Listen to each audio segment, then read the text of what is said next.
নমস্কার বন্ধুরা, আর জি কুকিং চ্যানেলে আপনাদের সবাইকে স্বাগত।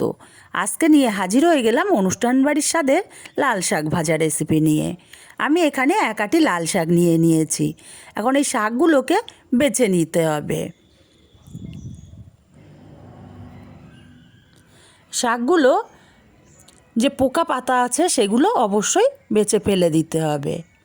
আমার শাকগুলো একটু বেশি ডাঁটা আছে, কিন্তু ডাঁটাগুলো নরম, তাই ডাঁটাগুলো আমি নিয়ে নেব। আমার শাকগুলো খুব বেশি পোকা পাতা নেই, আমি ডাঁটাগুলো গোড়া শক্ত যে গোড়াটা থাকে সেটা ভেঙে নিয়ে নিচ্ছি, আর যেটা পোকা পাতা আছে সেটা আমি বেছে ফেলে দেব। দেখুন হাত দিয়ে ভাঙছি, ভেঙে যাচ্ছে।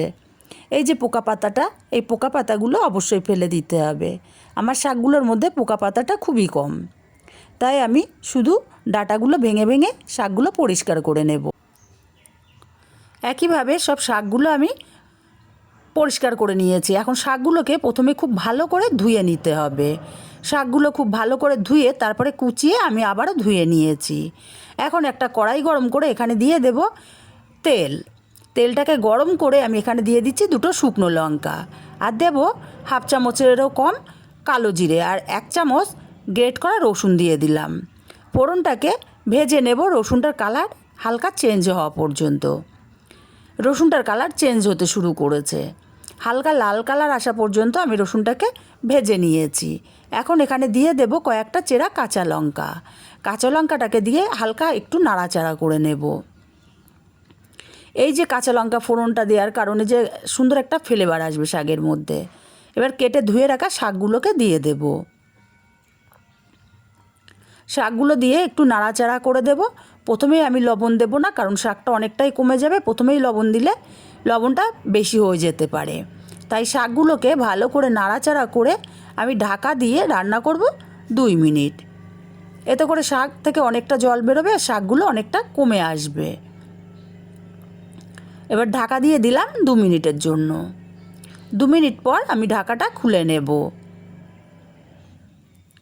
আবারও একটু নাড়াচাড়া করে দেব। দেখুন কতটা পরিমাণে জল বেরিয়েছে শাকের থেকে, আর এই শাকের জলেই শাকটা সেদ্ধ হয়ে যাবে।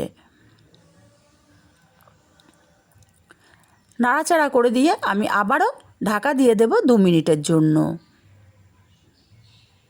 2 মিনিট পর ঢাকাটা খুলে নিলাম। একটু নেড়ে চেড়ে দেব।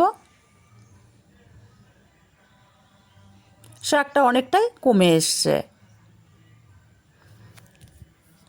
এবার আমি এখানে দিয়ে দেব হাফ চামচেরও কম হলুদ, আর স্বাদ মতো লবণ, আর দেব এখানে কিছুটা ভাজা বাদাম। সব কিছুকে ভালো করে নাড়াচাড়া করে মিশিয়ে নিতে হবে।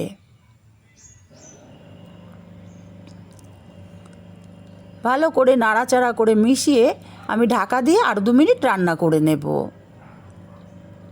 2 মিনিট পর আমি ঢাকাটা খুলে নিলাম। একটু নেড়ে চেড়ে দেব, আর খুন্তি দিয়ে একটু চেপে চেপে দেব যাতে শাকটা বেশ মজে যায়। আর শাকের জলটাও কিন্তু এখন শুকিয়ে গেছে, শাকটা খুব ভালো মতো সেদ্ধ হয়ে গেছে। এখন এই পর্যায়ে আমি দিয়ে দেব চিনি। আমি এখানে হাফ চামচ চিনি ব্যবহার করছি, কারণ আমার চিনির দানাটা খুবই মোটা। চিনিটাকে দিয়ে নাড়াচাড়া করে আমি এইভাবে আরও 2 মিনিট রান্না করে নেব। শাকের যে এক্সট্রা জলটা আছে সেটা শুকিয়ে যাবে, এবার পাতিয়ে পাতিয়ে দিলে তাড়াতাড়ি শুকিয়ে যাবে। আমি আরও 2 মিনিট রান্না করে নিয়েছি, আর শাকের এক্সট্রা জলটা সম্পূর্ণ শুকিয়ে গেছে। এবার এখানে দিয়ে দেব 2 চামচ পরিমাণে পোস্ত।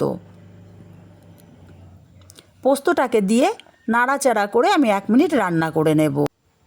শাকটা আমার রেডি হয়ে গেছে। রেসিপিটা কেমন লাগলো কমেন্ট করে জানাতে ভুলবেন না। ভালো লাগলে কাছের আত্মীয় স্বজন বন্ধুবান্ধবের কাছে শেয়ার করতে ভুলবেন না।